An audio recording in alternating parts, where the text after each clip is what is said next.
Hey guys, this is the Aston Martin DB11. Going to be doing a review of this car. First of all, if you haven't subscribed to my channel, make sure you hit that subscribe button so you can see more videos like this. But without further ado, let's get started. The interior of this car is absolutely breathtaking. It's so nice and beautiful inside. Everything's really minimalistic. It's got like a digital dash, like most cars have these days. If you remember the old Astons, they used to have like an analog dash, because it was designed by Volvo, but this interior is designed by Mercedes. It's part of the collaboration between Aston and Mercedes, and it looks really nice. You can see this trackpad is from the Mercedes, they have in most cars.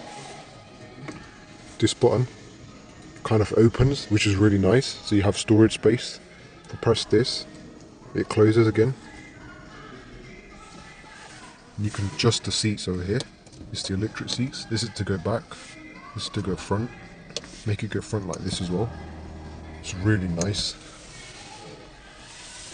I really like this for Aston Martin. When you press this, it starts and stops the car. You can select the gear from this. It's all leather, carbon fibre finishing over here, and with kind of like orangish brown stitching all over there. It's absolutely amazing. Got the gear shifters over here, the shift down, and this is the shift up.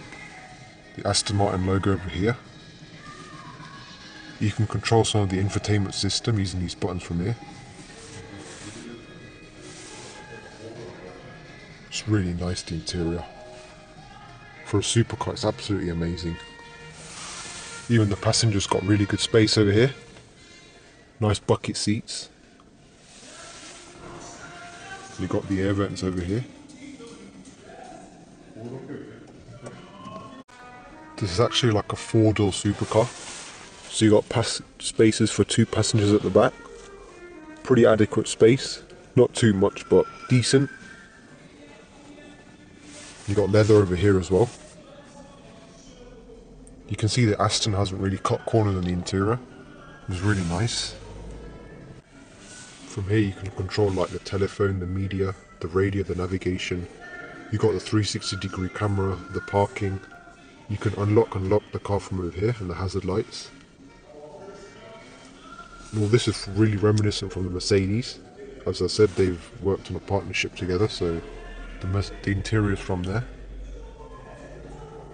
It's got a really large navigation screen, which is nice.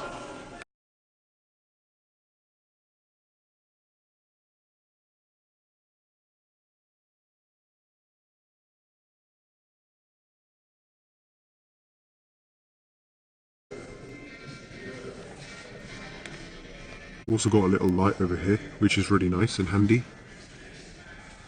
Passenger seat. Let's take a look at the exterior now.